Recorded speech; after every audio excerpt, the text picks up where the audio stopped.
Hello everyone, welcome back to Gazab Bharat. तो guys, आज की हिस्टोरिकल जर्नी में मैं आपको लेकर के आई हूँ संयोगता और जयचंद की नगरी कन्नौज। ये संयोगता का गांव हुआ करता था। आपने पृथ्वीराज और संयोगता की प्रेम कहानी के बारे में तो बहुत कुछ सुना होगा, धारावाहिकों में देखा होगा। और आज मैं उनके गाँव घुमाने आपको लेकर के आई हूँ। और दोस्तों बता दूँ आपको कि कन्नौज इंटरनेशनली भी फेमस है, क्योंकि कन्नौज शहर का जो इत्र है वो पूरी दुनिया में फेमस है। तो दोस्तों मैं आपको लेकर के चलूँगी अभी उस जगह पे जहाँ पे संयुक्ता का घर हुआ करता था। चलिए हमारे साथ बने रहिए हमारे इस ब्लॉग में और पूरा देखें, बीच में आप कुछ बिल्कुल ना करें, क्योंकि मैं इसका पूरा इतिहास आपको इस वीडियो में बताने वाली हूँ। चलिए गाइस चलते हैं। तो फाइनली गाइस मैं आ गई हूँ उस जगह पे जहाँ पे जयचंद का किला हुआ करता था। तो चलिए मैं अंदर आपको चल के दिखाती हूँ। तो ये देख सकते हैं आप, ये पूरा जो आपको एक मैदान जैसा दिखाई दे रहा है, यहीं पे किला हुआ करता था। आज ये खंडर में तब्दील हो गया, लेकिन फिर भी मैं किले के अवशेष आपको ज़रूर दिखाऊंगी। चलिए चलते हैं। ये देखिए, राजा जयचंद का 1170 से 1194 के बीच में शासनकाल रहा है। तो ये आप समझ ही सकते हैं कितना पुराना किला हो गया, आज ये खंडर हो चुका है। लेकिन फिर भी देखिए, मैं यहाँ पे कुछ अवशेष आपको दिखाती हूँ। ये देखिए, आपको यहाँ पर ईंटें जैसी दिखाई दे रही होंगी, ये देख सकते हैं आप। थोड़ा जूम करके दिखाओ। इस जगह पे आप देखेंगे तो इससे आप पता लगा सकते हैं कि यहाँ पे किला था, लेकिन अब इस समय नहीं है। अब तो ये पूरा मैदान जैसा आपको दिखाई दे रहा है। चलिए थोड़ा ऊपर चलते हैं और देखते हैं क्या है।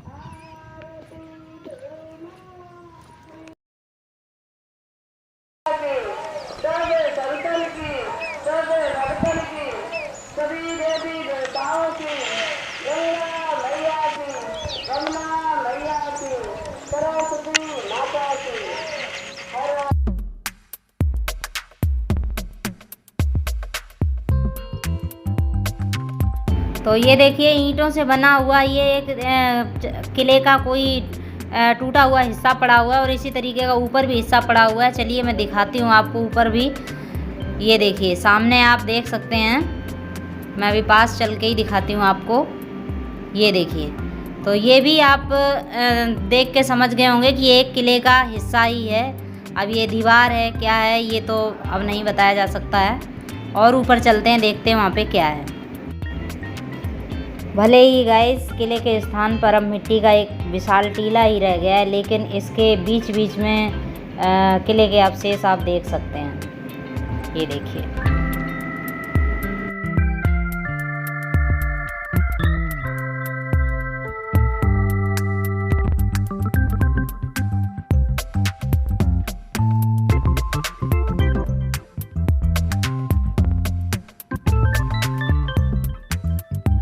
गाइस भले ही देखने में किले की जगह मिट्टी का टीला है, लेकिन इसी में बहुत पुराना इतिहास छिपा हुआ है। इतिहास क्या है कि दिल्ली के जो राजा पृथ्वीराज चौहान थे, उनके बारे में जो आप सभी जानते ही होंगे, और उनके जीवन की वो घटना जो कन्नौज के राजा जयचंद और उनकी बेटी संयोगता, जो कि पृथ्वीराज चौहान से प्रेम करती थीं, और इसी कारण से पृथ्वीराज चौहान कन्नौज आए और संयोगता को अपने साथ लेकर के चले गए। दोस्तों मैं बताती हूँ ये पूरा घटनाक्रम दरअसल था क्या। तो चलिए गाइस थोड़ा आगे चलती हूँ और उसी के साथ साथ ये वाकया भी आपको बताती चलती हूँ। तो बता दूँ आपको कि इतिहास के हिसाब से पता चलता है कि कन्नौज के राजा जयचंद पृथ्वीराज से दुश्मनी रखते थे। तो उन्होंने जब अपनी पुत्री संयोगता का स्वयंवर रचा, तो उसमें उन्होंने पृथ्वीराज चौहान को आमंत्रित नहीं किया था, लेकिन पृथ्वीराज चौहान का पुतला बना करके उन्होंने अपने गेट पर खड़ा कर दिया था। तो जब संयोगता ने वरमाला लेकर के अपना वर ढूंढना शुरू किया, तो वो अपना वरमाला लेकर के उसी पुतले के पास पहुंच गई जो पृथ्वीराज का पुतला बनाया था जयचंद ने, और उसी के गले में वो वरमाला डाल दिया। और ये बात जब पृथ्वीराज को पता चली, तो वो कन्नौज आए और कन्नौज से संयोगता को अपने साथ लेकर के चले गए। तो ये पूरा घटनाक्रम था उस समय का। तो चलिए गाइस और आगे चलती हूँ और दिखाती हूँ आपको।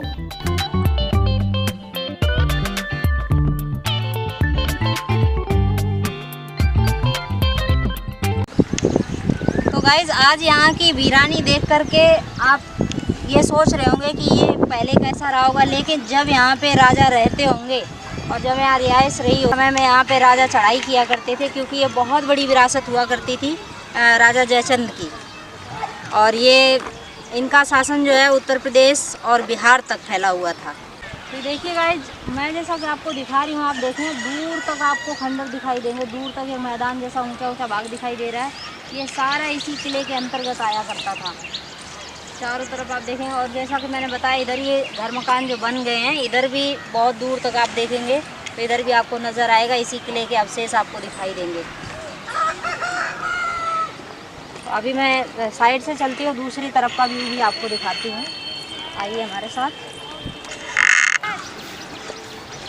और इसको दिखाने के बाद गाइज मैं आपको इस महल टीले से नीचे लेकर के चलूँगी, जहाँ पर स्थित है माँ छेमकली का मंदिर, और वहाँ पर लोगों से चर्चा करेंगे, कन्नौज वासियों से, कि उनका क्या मानना है इस पूरे घटनाक्रम पर।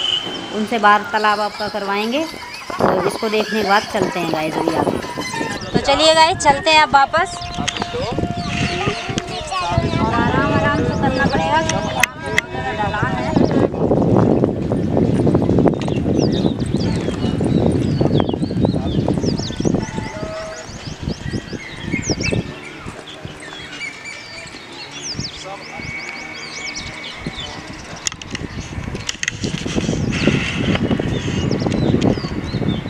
कन्नौज जो है हमारे पुराने इतिहास में इसका वर्णन किया गया है। कन्नौज राजा जयचंद्र की राजधानी, ऐतिहासिक स्थान भी है। यहाँ पे बाबा सिद्धपीठ गौरी शंकर एक प्राचीन मंदिर है जी। यहाँ और भी कन्नौज में तीर्थ स्थान है, माता फूलमती का मंदिर है, जगन्नाथ जी का मंदिर है, काली माता मंदिर है, सिंह वाहिनी है, चिरवा रोड पे अन्नपूर्णा मंदिर है, और इधर गोवर्धनी माता का मंदिर है। इसे विश्व मतलब कन्नौज क्षेत्र के अंतर्गत बहुत से प्रसिद्ध स्थान है।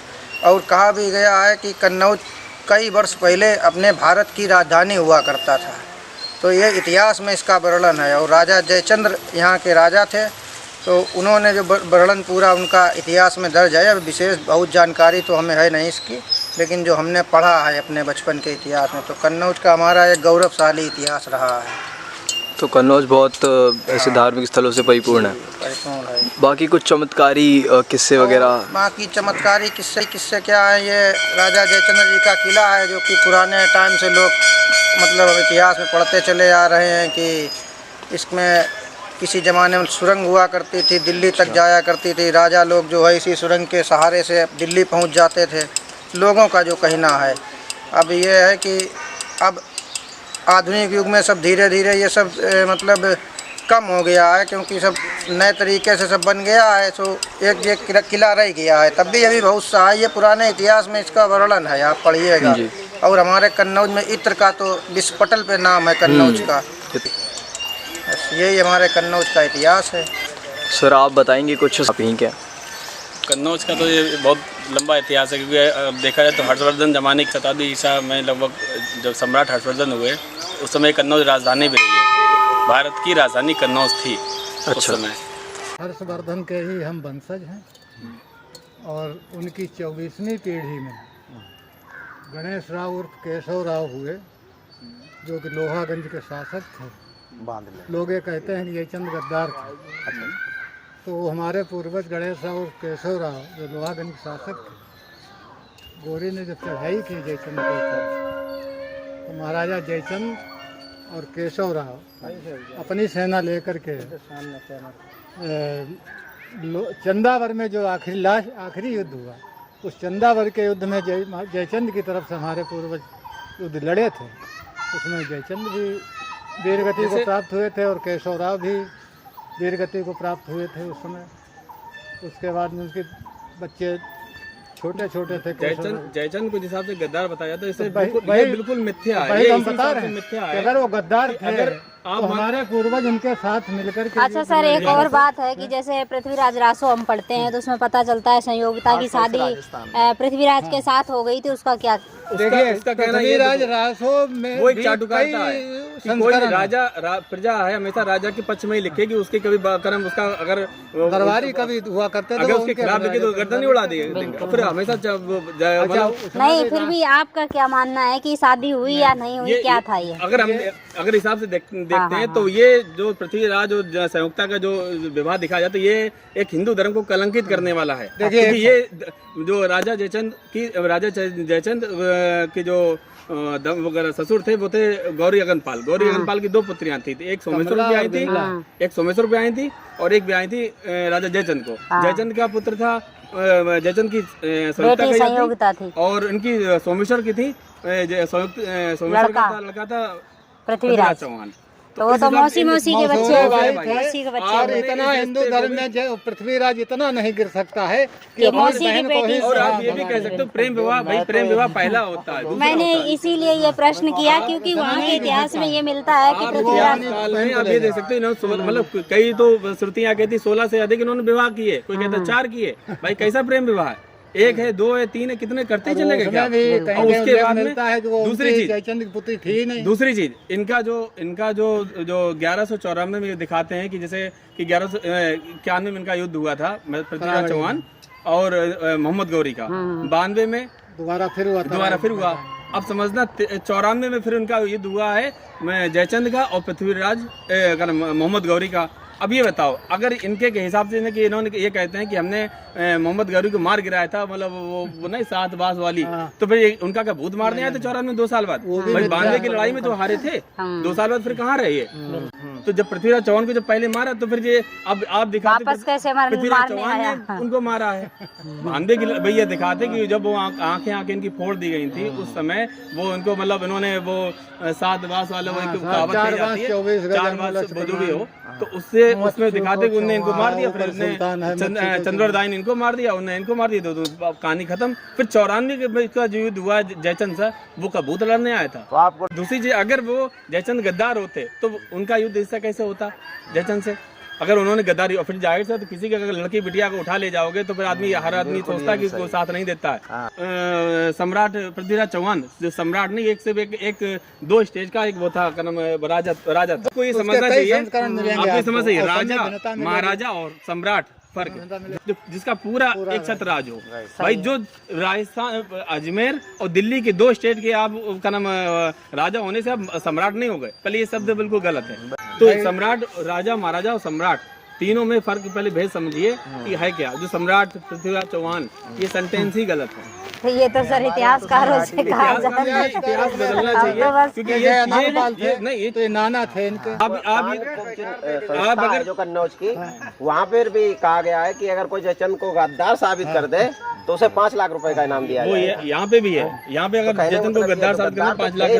और दूसरी ओके सर, थैंक यू, बहुत अच्छा लगा बात करके और बहुत अच्छी जानकारी गेन की मैंने आपसे। जो है ना मंदिर का